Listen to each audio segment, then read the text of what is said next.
Bismillahirrahmanirrahim. Assalamualaikum warahmatullahi wabarakatuh.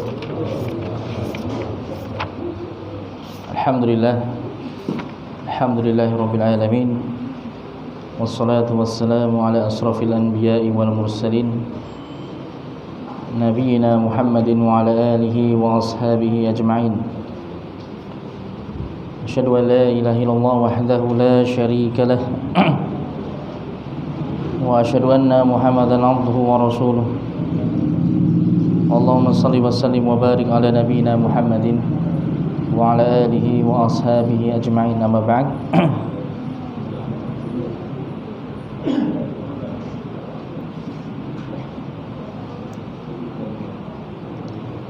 Jamaah sekalian rahimani wa rahimakumullah. Alhamdulillah pada kesempatan malam hari ini kita kembali bisa berkumpul bermajelis di salah satu rumah dari rumah-rumah Allah Subhanahu wa taala, di mana insyaallah kita akan melanjutkan pembahasan dari sirah nabawiyah, kisah perjalanan hidup Nabi kita Muhammad sallallahu alaihi wasallam. Di mana kita akan melanjutkan pembahasan tentang pengiriman surat-surat dari Rasulullah SAW kepada para pemimpin dunia. Dan kemarin pada pertemuan sebelumnya kita sudah sebutkan pengiriman surat kepada Raja Najasyi yang kemudian dia masuk Islam namun menyembunyikan keislamannya hingga beliau wafat.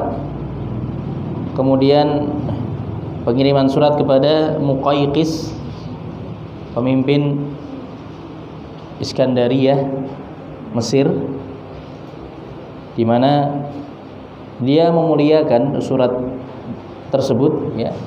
Raja Muqawqis memuliakan surat yang ditulis oleh Rasulullah, yang dikirim oleh Rasulullah SAW. Akan tapi dia tidak mau masuk Islam. Nah, kemudian kita akan menyebutkan surat yang ketiga yang dikirim kepada Kisra, yaitu Raja Persia.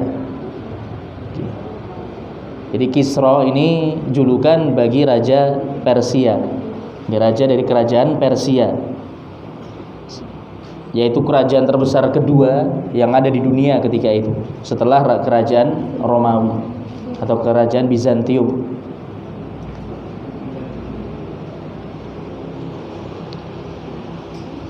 Raja yang berkuasa ketika itu bernama Abrowais. Ya, bernama Abrowais bin Hurmuz bin Anusyarwan. Abrowais bin Hurmuz bin Anusyarwan. Itu nama Raja Kisra yang berkuasa ketika itu. Kita lihat di sini kisahnya. Kataba ilaihi, Rasulullah SAW mengirim surat kepada Kisra Abrowais, raja dari Persia. Intinya sama dengan apa yang disampaikan kepada dua raja sebelumnya, yaitu Raja Najasyi dan Raja Muqawqis. Rasulullah menulis di sini, Bismillahirrahmanirrahim, min Muhammad Rasulillah ila Kisra azimi Faris. Bismillahirrahmanirrahim, dari Muhammad utusan Allah kepada Kisra pemimpin Persia. Salamun ala man ittaba'al huda wa amana billahi wa rasulih. Keselamatan atas siapapun yang mengikuti petunjuk dan beriman kepada Allah dan Rasulnya. Wa syahida an la ilaha illallah wahdahu la syarika lah wa anna Muhammadan abduhu wa rasuluh. Serta dia mempersaksikan bahwasanya tidak ada Tuhan yang berhak disembah, tidak ada Tuhan yang benar selain Allah satu-satunya, tidak ada sekutu baginya, dan bahwasanya Muhammad adalah hamba dan utusannya. Wa ad'uka bi du'ayatillah, dan aku menyerumu, mengajakmu kepada seruan Allah Subhanahu wa taala. Fa inni ana rasulullahi ilan nasi kaffah. Maka sesungguhnya aku adalah Rasulullah, aku adalah utusan Allah yang diutus kepada seluruh umat manusia. Kemudian Rasulullah membawakan ayat liyunzira man kana hayyan wa yahiqqal qawlu 'alal kafirin. Agar dia, yaitu Rasul tersebut, memberikan peringatan kepada siapapun yang hidup, wa yahiqqal qawlu 'alal kafirin, dan telah tetap keputusan Allah Subhanahu wa taala, yaitu azab Allah Subhanahu wa taala atas orang-orang yang kafir. Fa aslim taslam, maka masuk Islamlah engkau. Taslam, niscaya engkau akan selamat. Masuk Islamlah, niscaya engkau akan selamat. Fa in abaita fa inna ithmal majus alaik. Namun apabila engkau enggan, maka dosa orang-orang Majusi ada di atas tanggung jawabmu, menjadi tanggung jawabmu. Nah, kerajaan Persia itu orang-orang Majusi, jadi mereka menyembah api. Mereka itu menyembah api. Jadi mereka bukan ahlul kitab, tapi mereka adalah kaum musyrikin murni. Jadi mereka menyembah selain Allah Subhanahu wa taala. Mereka menyembah api.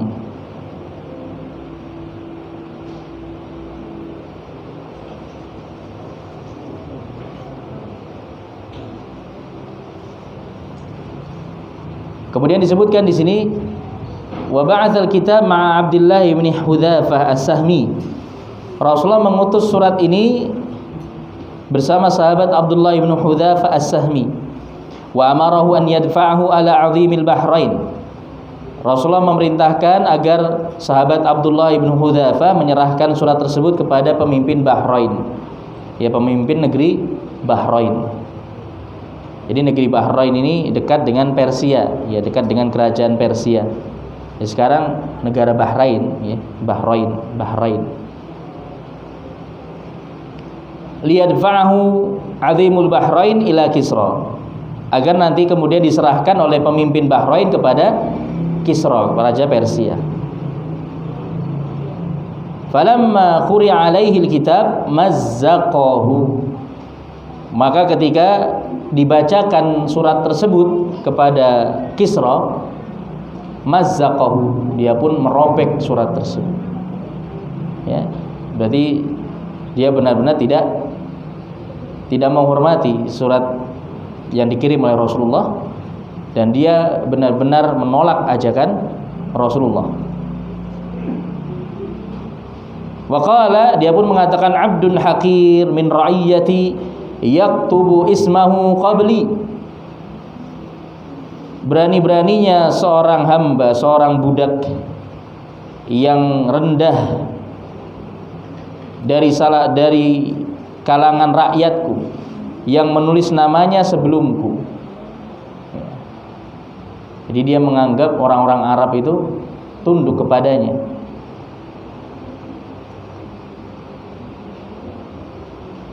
Maka akhirnya ketika itu, falamma balagha dzalika Rasulullah sallallahu alaihi wasallam qala mazzaqallahu mulkahu. Maka tatkala hal ini sampai kepada Rasulullah, ya, nantinya ketika hal ini sampai kepada Rasulullah, maka Rasulullah pun mendoakan keburukan atas Raja Kisra tadi. Rasulullah mendoakan mazzaqallahu mulkahu, semoga Allah mencabik-cabik, merobek-robek kekuasaannya. Dan memang itu yang terjadi. Ya. Waqa kama qala. Dan terjadilah apa sebagaimana yang sebagaimana yang didoakan oleh Rasulullah sallallahu alaihi wasallam. Ya. Maka akhirnya runtuhlah kerajaan Persia. Nanti bagaimana kisahnya secara ringkas akan kita bacakan di sini nanti. Jadi kerajaan Persia akhirnya mengalami kemunduran hingga akhirnya benar-benar runtuh dan bisa ditaklukkan oleh kaum muslimin di zamannya Umar bin Khattab nantinya, di zaman kekhalifahan Umar bin Khattab. Dan setelah itu tidak bisa mereka bangkit kembali. Akhirnya benar-benar runtuh kerajaan Persia, dan mereka benar-benar sudah hilang sejarahnya, berhenti sejarahnya. Ya, berhenti sejarah kerajaan Persia ketika ditaklukkan oleh kaum muslimin di zaman Umar Ibnul Khattab radhiyallahu anhu. Jamaah sekalian rahimani wa rahimakumullah. Di sini akan kita sebutkan lebih lengkap kisahnya. Ya. Kisah bagaimana Raja Kisra benar-benar menolak mentah-mentah ajakan Rasulullah sallallahu alaihi wasallam, bahkan dia merobek surat dari beliau. Hingga akhirnya Rasulullah pun mendoakan keburukan atas Raja Kisra. Maka disebutkan di sini. Ketika itu, jadi Abrowais, ya, Raja Kisra tadi bernama Abrowais. Dia tidak hanya mencela dan merobek surat dari Rasulullah, bahkan dia berusaha untuk menangkap Rasulullah sallallahu alaihi wasallam. Nah, ini memang resiko yang akan muncul, okay? Sebagaimana kita sebutkan sebelumnya. Ini resiko yang sangat-sangat mungkin terjadi ketika Rasulullah menulis surat-surat kepada para pemimpin dunia, raja-raja besar yang mereka sudah memiliki kerajaan yang besar, kekuasaan yang luas. Nah, ini kita lihat di sini. Ya. Ketika ada penolakan, maka besar kemungkinan nanti raja tersebut justru akan menyerang kaum muslimin. Ini resikonya. Tapi lihat bagaimana Allah Subhanahu wa taala menetapkan perkaranya. Akhirnya dia pun mengutus atau memberikan perintah kepada gubernur negeri Yaman, ya. Gubernur negeri Yaman, intinya istilahnya apa? Pemimpin negeri Yaman ketika itu. Yang mana ketika itu negeri Yaman berada di bawah kekuasaan Raja Persia. Di bawah kekuasaan Raja Persia. Padahal dulu ketika Raja Abrohah, penguasa negeri Yaman, hendak menyerang kota Mekah, ketika itu Yaman, negeri Yaman di bawah kekuasaan kerajaan Habasyah. Kerajaan Habasyah. Jadi ya ada perebutan kekuasaan antara satu kerajaan dan kerajaan yang lainnya. Jadi di awal-awal Islam, negeri Yaman itu di bawah kekuasaan kerajaan Habasyah. Tapi ketika Rasulullah mengutus surat-surat ini, ketika itu negeri Yaman di bawah kekuasaan kerajaan Persia. Nah, ini Kisra memerintahkan kepada gubernur Yaman atau pemimpin negeri Yaman yang ketika itu bernama Bazan. Ya, bernama Bazan. Pakai zal, Bazan. Dia menyuruh Bazan untuk memerintahkan 2 orang dari orang-orang kepercayaannya yang kuat, yang memiliki kekuatan untuk menangkap Rasulullah sallallahu alaihi wasallam. Ya, jadi di sini Raja Kisra mengatakan kepada Bazan, "Ib'ats ila hadzal rajul bil Hijaz rajulaini min 'indika jaldain falyatiyani bi." Kirimlah 2 orang kuat dari bawahanmu kepada lelaki yang ada di Hijaz ini. Ya, Hijaz itu ya Makkah Madinah, itu istilahnya Hijaz, wilayah Hijaz dahulu. Perintahkan mereka berdua untuk menangkap dan membawa lelaki tersebut ke hadapan. Itu perintah dari Raja Kisra kepada Bazan, gubernur Yaman ketika itu. Maka akhirnya Bazan pun mengutus 2 orang pilihannya, 2 orang kepercayaan yang memiliki yang memiliki kekuatan, diutus untuk menemui Rasulullah. Ketika sampai di hadapan Rasulullah, mereka mengatakan, sebaiknya engkau ikut dengan kami. Jika engkau enggan, maka engkau telah tahu siapa Kisra. Ya, engkau tahu sendiri siapa Kisra dan bagaimana kerajaannya. Ia akan membinasakan kaum dan juga akan menghancurkan negerimu. Jadi ancam ini Rasulullah. Ya. Diancam oleh utusan Bazan. Nah, ini atas nama Raja Kisra. Nah, ini konsekuensi yang memang sangat mungkin terjadi. Dan ternyata terjadi, ya. Akhirnya ketika itu Rasulullah tidak langsung memberikan jawaban. Maka beliau mengatakan kepada 2 orang tadi, tunggu jawaban dari saya esok hari. Akhirnya kemudian di malam tersebut sampai wahyu dari Allah Subhanahu wa taala kepada Rasulullah bahwasanya di malam itu Raja Kisra terbunuh. Ya. Di malam itu Raja Kisra Abrowais terbunuh. Dan siapa yang membunuh jamaah? Siapa yang membunuh? Anaknya sendiri. Ya, yang membunuh adalah anaknya sendiri. Anaknya bernama Shirawai. Ya, anaknya bernama Shirawai bin Abrowais. Jadi anak membunuh bapak untuk merebut kekuasaan. Ya. Ini sudah nampak akibat dari atau hasil dari doa Rasulullah sallallahu alaihi wasallam ketika beliau mendoakan agar kekuasaan Raja Kisra tercabik-cabik hancur. Akhirnya di malam itu terbunuh Raja Kisra. Akhirnya kemudian tentunya namanya ini berita atau suatu peristiwa terjadi di zaman dahulu. Tentunya berita itu kan sampainya lama sekali waktunya. Ya. Jarak antara kerajaan Persia yang sekarang masuk wilayah Irak, Iran, ya, Khurasan, sampai ke Madinah itu ratusan kilometer. Ya. Kalau bukan ribuan kilometer. Itu butuh berhari-hari untuk sampai. Maka kemudian di esok harinya, di pagi harinya Rasulullah menyampaikan kepada dua utusan tadi, utusan Badan tadi. Rasulullah mengatakan, abligha sahibakuma anna rabbi qatala rabbahu fi hadhihi lailah. Sampaikanlah kepada atasanmu Badan bahwasannya Rabbku telah membunuh rajanya pada malam ini. Itu Raja Kisra. Loh, tentunya mendengar kabar tersebut kaget mereka. Kok bisa tahu ini orang ini? Ya. Kok bisa tahu kalau Raja Kisra terbunuh? Dia bisa sangat yakin bahwasanya Raja Kisra terbunuh malam ini. Ya. Akhirnya mereka pun mengatakan, apa kamu sadar dengan apa yang kau ucapkan? Maka sungguh kami akan membalas dengan sesuatu yang lebih mudah dari ini. Apakah kamu mau jika kami sampaikan ucapanmu ini kepada Badan? Kamu yakin kami harus menyampaikan kabar ini kepada Badan? Maka Rasulullah pun menjawab, "Na'am. Akhbirahu dzaka anni wa qula lahu inna dini wa sultani sayablughu ma balagha Kisra wa yantahi ilal khuffi wal hathir."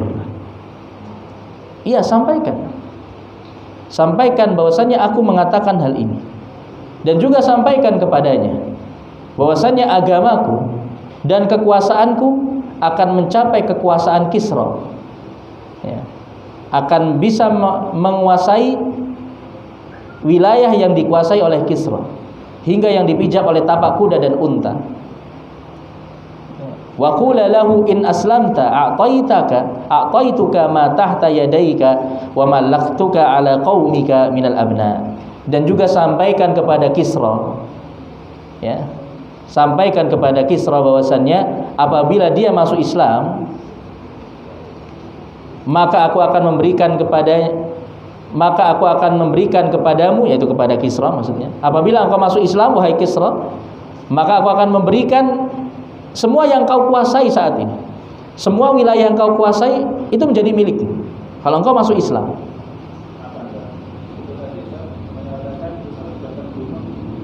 Oh iya, kok Kisra? Berarti Badan, nggih. Apunten. Nggih, Badan. Saya keliru tadi, nggih. Nggih, Pak Afwan. Nggih, syukran Pak malah diingatkan, nggih. Iya, berarti Badan, nggih, yang dimaksudkan. Ya, Kisra sudah terbunuh tadi. Taib. Ya, berarti ini dhamirnya kembali kepada Badan, ya. Jadi apabila engkau masuk Islam, maka aku akan menyerahkan semua yang kau kuasai. Jadi negeri Yaman yang kau kuasai itu akan aku serahkan kepadamu. Dan aku akan menyerahkan semuanya, kekuasaan atas seluruh kaummu. Itu akan aku serahkan kepadamu. Itu janji dari Rasulullah SAW kalau Badan mau masuk Islam. Maka akhirnya selain itu Rasulullah SAW juga memberikan hadiah. Ya, beliau juga memberi hadiah kepada Badan melewat dua utusannya tadi. Akhirnya sampailah kedua utusannya tadi kepada Badan, menyampaikan apa yang disampaikan oleh Rasulullah. Akhirnya Badan pun terheran-heran juga. Ini jelas ini bukan ucapannya seorang raja biasa. Ya. Ini ucapan seperti ini tidak lain ucapan seorang nabi. Dia bisa yakin ada suatu peristiwa yang terjadi semalam. Ya. Beberapa waktu yang lalu, karena ini kan utusan ini sampai ke Badan, itu butuh beberapa hari juga sampai ke negeri Yaman. Beberapa hari lalu dia yakin sekali bahwasanya Raja Kisra telah terbunuh. Nah ketika itu belum sampai berita terbunuhnya Raja Kisra ini kepada Badan ketika itu. Akhirnya Badan pun menunggu beberapa hari, memastikan apakah benar apa yang disampaikan oleh Muhammad ini. Maka setelah beberapa hari sampai berita kepada dirinya bahwasanya kerajaan Persia telah dikuasai oleh Syirawaih, putra dari Abrwais, di mana dia telah membunuh bapaknya sendiri. Alasannya kenapa? Alasannya katanya bapaknya mengancam keutuhan kerajaan, ya, mengancam keberlangsungan kerajaan katanya. Dan bapaknya ini Abrwais ini memang telah membunuh banyak pembesar Persia ketika itu. Akhirnya dibunuh sendiri oleh anaknya. Subhanallah. Akhirnya kemudian Badan pun ketika mendengar berita ini, dia akhirnya mencocokkan kapan terjadinya peristiwa itu. Ya, karena kan ini sudah selang berhari-hari peristiwa tersebut. Akhirnya dicocokkan kapan terjadi, dan ternyata pas terjadi di malam ketika Nabi Muhammad menyampaikan hal tersebut. Jadi di malam di malam ketika di pagi harinya Rasulullah mengabarkan tentang hal tersebut. Akhirnya Badan pun masuk Islam. Masya Allah, Badan masuk Islam. Kemudian dua utusannya tadi pun masuk Islam. Dan akhirnya penduduk negeri Yaman masuk Islam. Masya Allah. Lihat jamaah rahimani wa rahimakumullah. Allah kalau sudah menetapkan suatu perkara, tidak akan ada yang bisa menolak. Yang awalnya Rasulullah ingin mengajak Raja Persia untuk masuk Islam, dia menolak. Ternyata Allah menginginkan negeri Yaman yang terlebih dahulu masuk Islam. Akhirnya negeri Yaman pun menjadi negeri Islam semenjak itu. Masya Allah. Ini jamaah rahimani wa rahimakumullah. Maka di sini ada sebuah kalimat-kalimat dari Ustadz Firanda yang sangat bagus. Saya akan bacakan dari beliau di sini.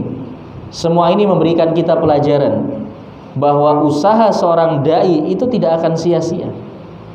Usaha seorang dai akan tercapai meskipun tidak seperti yang dibayangkan.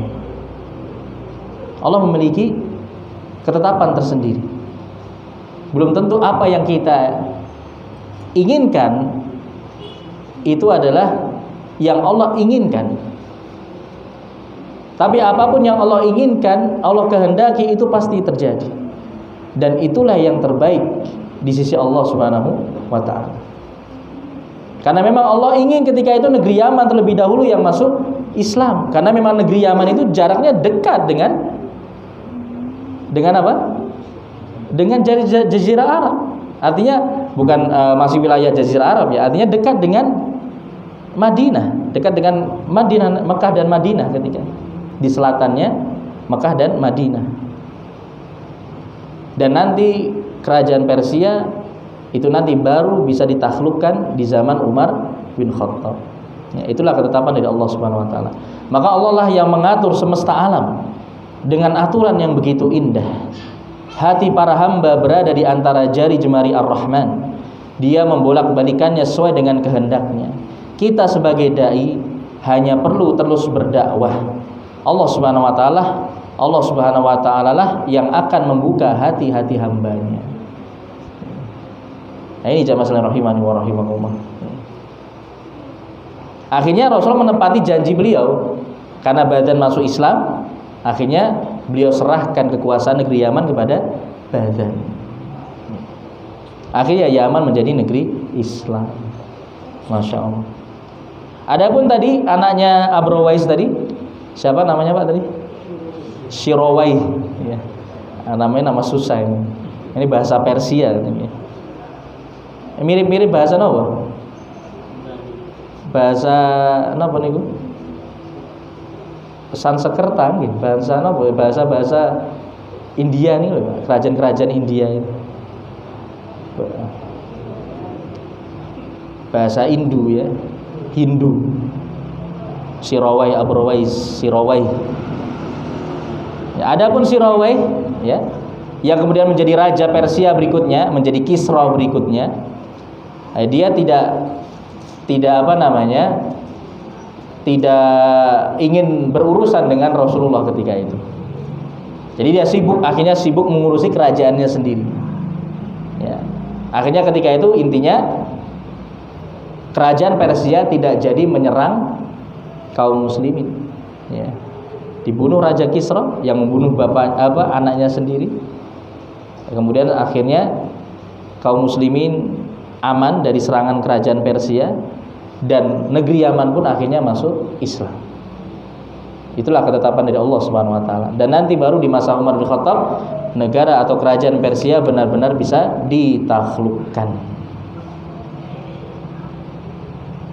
Kemudian jamaah sekalian rahimani wa rahimakumullah, sekarang kita baca tentang surat yang dikirim kepada Raja Romawi. Kalau Raja Romawi julukannya apa Pak? Heraklius namanya Pak niku. Julukannya Qaisar ya. Qaisar atau Kaisar kalau bahasa kita. Qaisar. Kalau Raja Persia Kisra, Raja Habasyah Najasyi. Ya kalau kita di Solo kan apa? Hamengkubuwono. Oh Pakubuwono nggih Solo. Oh Jogja Hamengkubuwono.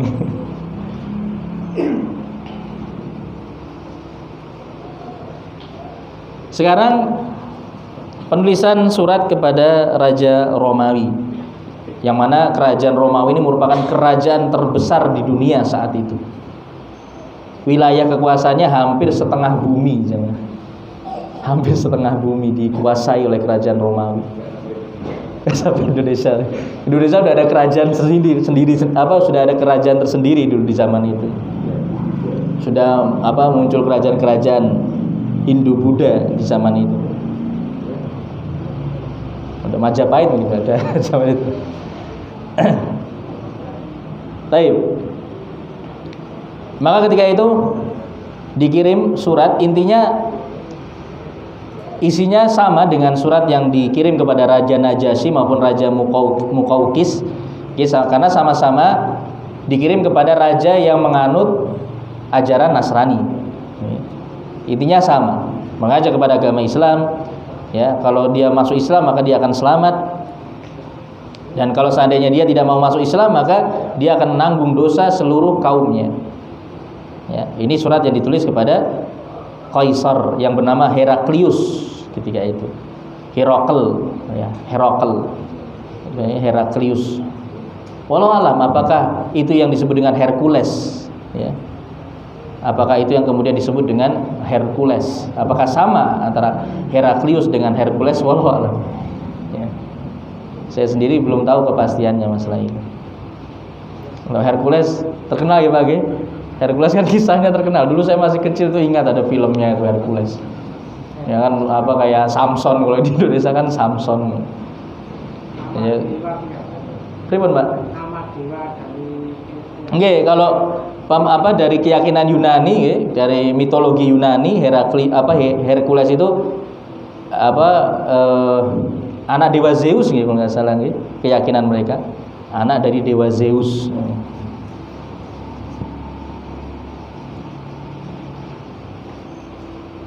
Di sini surat tersebut dibawa oleh sahabat bernama Dihyah ibnu Khalifah Al-Kalbi atau dikenal dengan Dihyah Al-Kalbi. Nah, sahabat Dihyah Al-Kalbi ini disebutkan oleh para sahabat adalah sahabat yang paling mirip dengan Rasulullah. Ya, wajahnya itu paling mirip dengan Rasulullah. Dihyah Al-Kalbi. Ya. Nah, di sini Dihyah Al-Kalbi diperintah oleh Rasulullah untuk menyerahkan surat tersebut kepada pemimpin Basra, ya pemimpin Basra. Basra sekarang masuk di Irak nih, kota Basra. Kemudian agar diserahkan kepada Kaisar, kepada pemimpin Romawi ketika itu.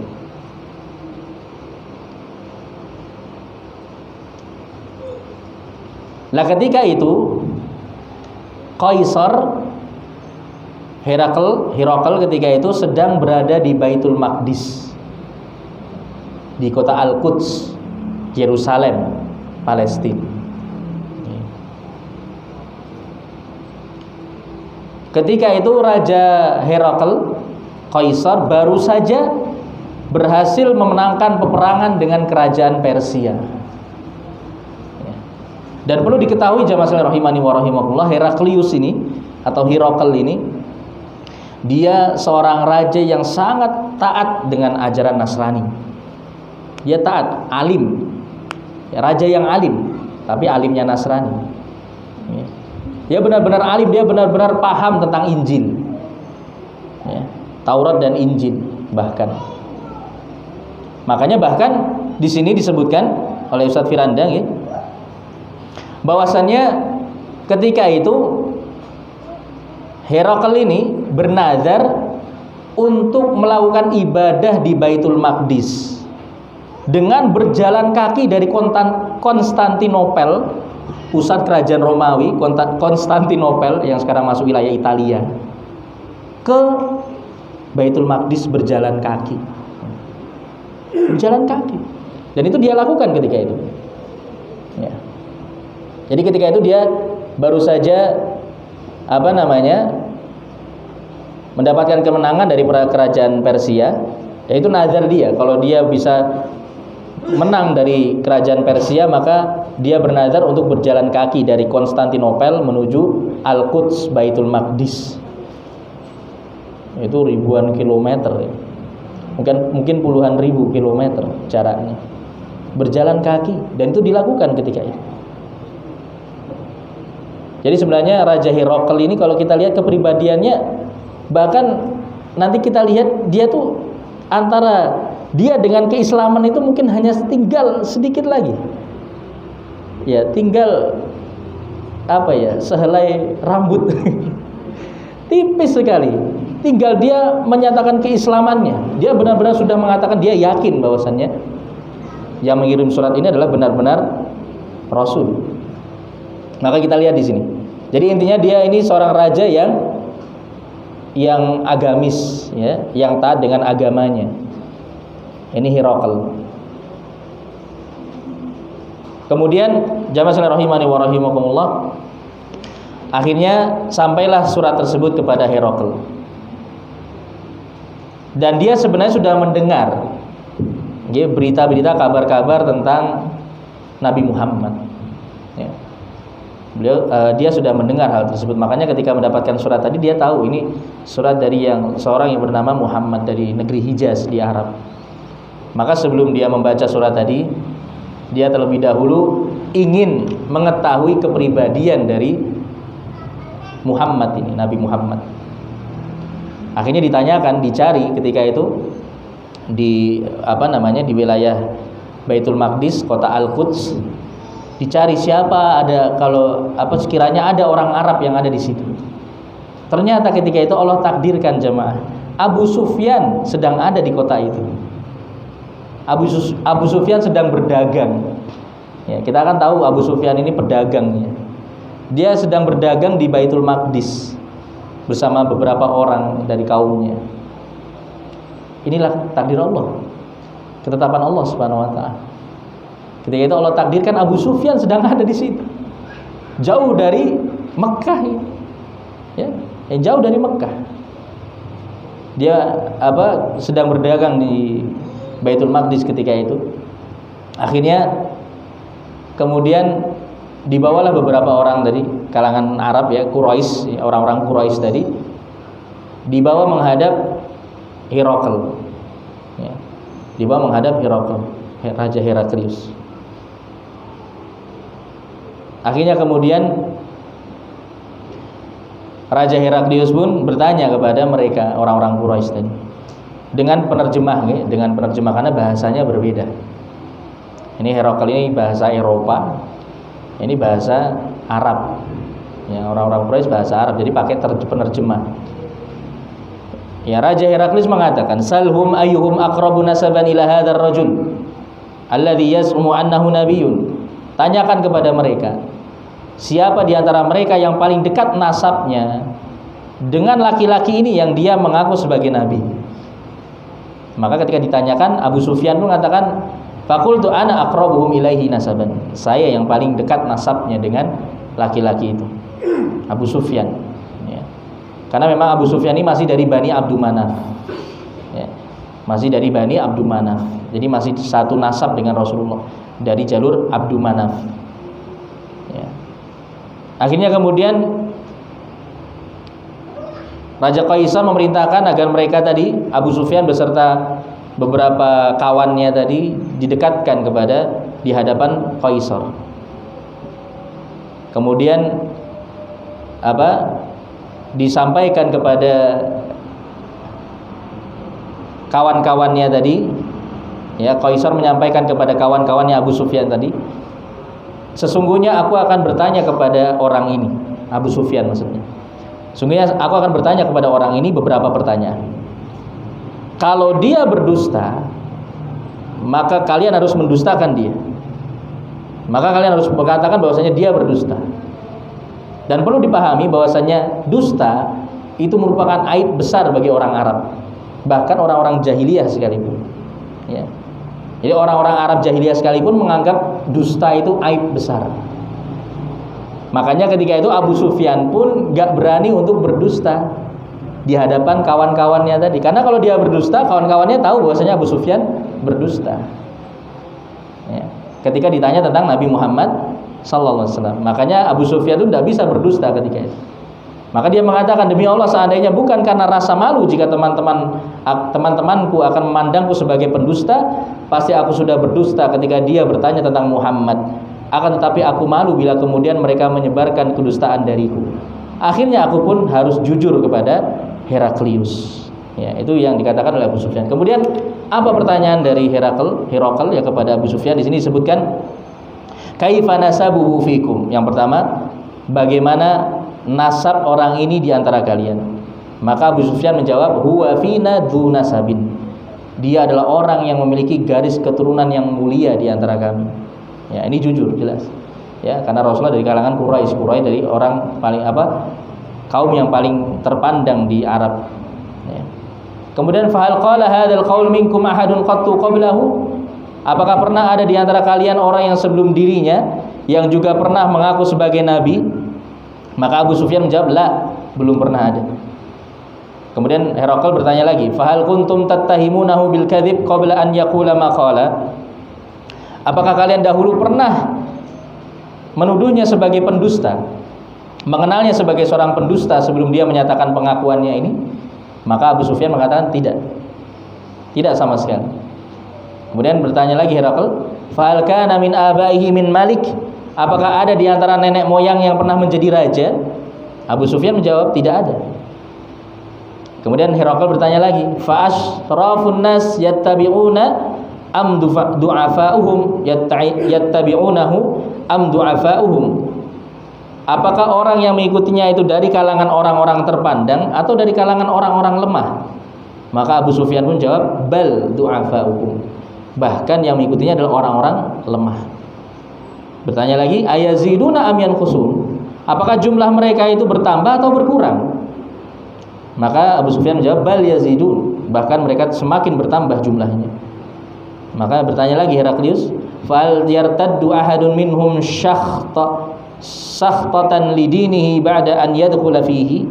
Apakah ada orang yang menjadi murtad kembali kepada agama mereka sebelumnya karena benci terhadap agama yang dia bawa setelah dia masuk ke dalamnya? Maksudnya apakah ada di antara kaum muslimin yang kemudian murtad karena benci dengan agama Islam gitu. Maka Abu Sufyan menjawab tidak ada. Kemudian bertanya lagi, fal yaghdir, apakah dia pernah berkhianat? Maka Abu Sufyan mengatakan la, tidak juga. Tapi di sini Abu Sufyan berusaha menyisipkan kalimat untuk meragukan Heraklius. Ya, dia tidak berdusta tapi untuk meragukan, memberikan keraguan kepada Heraklius. Dia mengatakan, "Wa nahnu minhu fi muddatin la nadri ma huwa fa'ilun fiha." Adapun sekarang, namun saat ini kami sedang ada perjanjian damai dengannya dan kami tidak tahu apa yang akan dia lakukan terhadap perjanjian tersebut. Ya, seakan-akan dia, dalam riwayat yang lainnya dikatakan, "Nahnu nakhafu an yaghdira."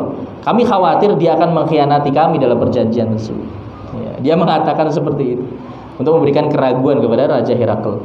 Padahal sebenarnya mereka tidak pernah dikhianati oleh Rasulullah. Ya, mereka tahu Rasulullah tidak pernah berkhianat. Ya. Nah, di sini ucapan ini, kalimat ini akhirnya diucapkan atau dikomentari oleh Abu Sufyan setelah dia masuk Islam. Dia mengatakan, "Aku sama sekali tidak memiliki kesempatan untuk menjatuhkan Nabi Muhammad dalam jawabanku kepada Heraklius kecuali dengan kalimat ini saja." Ya.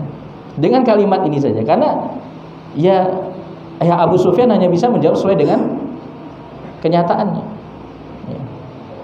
Akhirnya kemudian Herakl bertanya kembali, "Fahal qataltumuhu?" Apakah kalian memeranginya? Iya, Abu Sufyan jawab, "Na'am." "Fa kaifa kana qitalukum iyyahu?" Bagaimana kesudahan dari perang kalian bersama dengan dia, melawan dia? Maka Abu Sufyan menjawab, "Al-harbu bainana wa bainahu sijalun yanalu minna wa nanalu minhu." Peperangan di antara kami itu silih berganti. Terkadang kami menang, terkadang dia yang menang. "Madza ya'murukum?" Kemudian terakhir, pertanyaan terakhir, Herakl bertanya, "Apa yang dia perintahkan kepada kalian?" Maka kemudian Abu Sufyan menjawab, yaqulu, dia mengatakan kepada kami, "U'budullaha wahdahu la tusyriku bihi syai'a watruku ma yaqulu aba'ukum wa ya'muruna bis salati waz zakati was sidqi wal afafi was sillah." Maka dia memerintahkan kepada kami, sembahlah Allah semata, beribadahlah hanya kepada Allah, dan janganlah kalian mempersekutukannya dengan suatu apapun. Tinggalkanlah apa yang diucapkan oleh nenek moyang kalian. Dia juga memerintahkan kami untuk mendirikan sholat, menunaikan zakat, jujur, menjaga harga diri, dan menyambung silaturahmi. Itu jawaban-jawaban dari Abu Sufyan. Ya, sesuai dengan apa adanya, ya, apa yang didapati oleh beliau dari Rasulullah SAW. Maka Heraklius pun menyampaikan apa alasan pertanyaan-pertanyaan tadi dia tanyakan. Dia mengatakan di sini, saya langsung terjemahkan. "Ketika aku bertanya kepadamu tentang nasabnya di tengah-tengah kalian, kamu menjawab bahwa dia orang yang memiliki nasab, kedudukan yang mulia, dan begitulah memang para rasul. Mereka selalu diutus dari nasab terbaik di kaum mereka. Ketika aku bertanya kepadamu, apakah ada orang di antara kalian yang mengatakan pengakuan ini sebelum dia? Kamu menjawab tidak ada. Menurutku, seandainya ada seorang dari kalian yang pernah mengatakannya sebelum dia, maka ada kemungkinan orang ini hanya mengikuti ucapan orang sebelum dia. Ketika aku bertanya apakah kalian pernah menuduhnya berdusta sebelum dia mengucapkan pengakuannya ini, kamu menjawabnya belum pernah. Maka dengannya aku mengetahui bahwa tidak mungkin dia ketika dia tidak berdusta kepada manusia, lalu kemudian dia lancang berdusta mengatasnamakan Allah. Ketika aku bertanya kepadamu apakah ada dari nenek moyangnya menjadi raja, kamu menjawab tidak ada. Maka menurutku seandainya ada dari nenek moyang yang pernah menjadi raja, mungkin saja tujuan orang ini hanyalah menuntut kembali kerajaan nenek moyangnya. Jadi supaya mendapatkan kekuasaan kembali. Ketika aku bertanya kepadamu, apakah orang-orang yang mengikutinya dari kalangan orang-orang terpandang atau orang-orang yang lemah? Maka kamu menjawab bahwa orang-orang yang lemahlah yang mengikutinya, dan memang merekalah yang biasanya menjadi para pengikut Rasul. Ketika aku bertanya kepadamu apakah pengikutnya semakin bertambah atau berkurang, maka kamu menjawab bahwa mereka semakin bertambah, dan memang begitulah keimanan. Ia akan terus bertambah hingga menjadi sempurna. Ketika aku bertanya kepadamu, apakah ada orang yang menjadi murtad karena benci kepada ajaran agamanya setelah dia memeluknya? Kamu menjawab tidak ada. Dan memang begitulah iman. Apabila telah masuk keindahannya ke dalam lubuk hati, tidak akan ada orang yang akan membencinya. Ketika aku bertanya kepadamu apakah dia pernah berkhianat, kamu jawabnya tidak, dan memang begitulah para rasul tidak akan berkhianat. Ketika aku bertanya kepadamu apakah kalian memeranginya dan dia memerangi kalian, kamu menjawab bahwa telah sering terjadi peperangan dan bahwa kemenangan silih berganti antara kalian dan dia, dan memang begitulah para rasul. Seringkali mereka diuji, namun akhir kemenangan pasti menjadi milik mereka. Juga ketika aku bertanya kepadamu tentang apa yang dia perintahkan kepada kalian, Kamu jawab bahwa dia memerintahkan kalian agar kalian beribadah kepada Allah dengan tidak menyekutukannya dengan suatu apapun, dan melarang kalian dari apa yang disembah oleh nenek moyang kalian. Dan dia memerintahkan kalian untuk mendirikan sholat, bersedekah, kejujuran, memenuhi janji, dan menunaikan amanah. Maka ini penjelasan dari Heraklius. Jadi dia yakin bahwasanya yang mengirim surat tersebut tidak lain adalah seorang nabi dan rasul. Maka Heraklius mengatakan, inilah sifat-sifat seorang nabi. Ya. Sungguh aku sudah mengetahui bahwa nabi terakhir telah muncul, tapi aku tidak pernah menyangka kalau dia akan datang dari kalangan kalian, dari kalangan Arab. Dia kira akan datang dari kalangan Bani Israel. Ya. Seandainya apa yang kamu ucapkan itu benar, sungguh dia akan menguasai tahta yang sekarang aku kuasai saat ini. Ya. Masya Allah. Sampai ngomong seperti itu Heraklius. Dia yakin bahwasanya Nabi Muhammad pasti akan menguasai kerajaan Romawi, akan bisa menaklukkan kerajaan Romawi. Dan seandainya ada harapan bagiku untuk menjumpainya, pasti aku akan memaksakan diriku untuk menemuinya. Dan seandainya aku sudah berada di hadapannya, pasti aku akan membasuh kedua telapak kakinya. Masya Allah. Nah, mendengar semua ucapan ini, Abu Sufyan heran. Ini Raja Romawi mengatakan seperti itu. Akhirnya mulailah muncul ketertarikan kepada agama Islam di dalam diri Abu Sufyan. Dia melihat secara langsung Raja Romawi, ya, penguasa kerajaan yang paling besar yang ada di dunia saat itu, sampai mengucapkan kalimat-kalimat seperti itu di hadapan rakyatnya. Di hadapan rakyatnya ini, di hadapan para pengikutnya, mengatakan ucapan-ucapan seperti itu. Ya. Maka ini merupakan ketetapan dari Allah Subhanahu wa taala. Jamaah sekalian rahimani wa rahimakumullah. Ya. Jadi memang ini juga yang menjadi sebab akhirnya nanti Abu Sufyan pun masuk ke dalam agama Islam. Tapi bagaimana dengan Heraklius? Akhirnya ketika itu Heraklius pun dia lebih memilih untuk tetap mempertahankan kerajaannya, mempertahankan kekuasaannya. Dia lebih memilih perkara-perkara dunia dibandingkan keimanan. Walaupun dia benar-benar sudah meyakini bahwasannya Nabi Muhammad itu adalah utusan Allah. Kalau ini sebenarnya masih agak panjang pembahasannya, tapi saya ringkas di sini. Intinya ketika itu akhirnya Heraklius pun memuliakan Dihya Al-Kalbi tadi yang membawa surat tadi, dan dia mengatakan kepada sahabat Dihya Al-Kalbi, demi Allah sungguh aku mengetahui bahwa sahabatmu ini adalah seorang nabi yang diutus. Dialah orang yang kami tunggu dan kami dapati di kitab kami. Akan tetapi diriku khawatir bangsa Romawi akan menghabisiku. Seandainya bukan karena hal itu, niscaya aku akan mengikutinya. Jadi dia lebih takut mati dibandingkan memilih masuk Islam. Dia lebih takut kepada kematian dibandingkan kepada Allah Subhanahu wa taala. Padahal kalau dia merenungi surat dari Rasulullah tadi, bunyinya jelas, aslim taslam. Masuk Islamlah engkau akan selamat di dunia dan di akhir. Tidak mungkin Allah tidak menolong hambanya yang beriman. Tapi karena dia lebih memilih kepada perkara-perkara dunia, akhirnya dia terhalangi dari masuk Islam. Bahkan setelahnya nanti dia tetap memerangi kaum muslimin. Nanti ada perang Mu'tah, ada perang Mu'tah, bukan perang Mu'tah. Nanti ketika Rasulullah masih hidup itu ada perang Tabuk. Ini perang antara kaum muslimin dengan orang-orang Romawi. Yang mengutus pasukan siapa? Heraklius. Dia tahu bahwasanya dia tidak akan menang, tapi dia tetap berperang melawan kaum muslimin. Subhanallah. Ya, inilah memang kalau Allah tidak memberikan hidayah, ya tidak akan ada orang yang bisa memberikan hidayah kepada siapapun. Wallahu a'lam bishawab. Ini jamaah sekalian rahimani wa rahimakumullah. Ya. Apa yang didapati dari tanggapan dari Raja Romawi Heraklius dari apa yang surat yang dikirim oleh Rasulullah SAW, maka ini menjadi awal di mana Abu Sufyan mulai meyakini kebenaran yang dibawa oleh Rasulullah SAW, dan dia yakin bahwasannya Nabi Muhammad pasti akan menang atas orang-orang Quraisy. Semenjak itu Abu Sufyan yakin bahwasanya orang-orang Quraisy tidak akan menang melawan Rasulullah sallallahu alaihi wasallam. Oke, mungkin ini yang bisa kita pelajari pada kesempatan malam hari ini. Mudah-mudahan bermanfaat bagi kita semua. Apabila ada kesalahan kekurangan saya mohon maaf. Alhamdulillahirabbil alamin wassallallahu wasallam ala nabiyyina Muhammadin wa ala alihi wa ashabihi ajmain. Subhanakallahumma wa bihamdika asyhadu an la ilaha illa anta astaghfiruka wa atubu ilaik. Wassalamualaikum warahmatullahi wabarakatuh.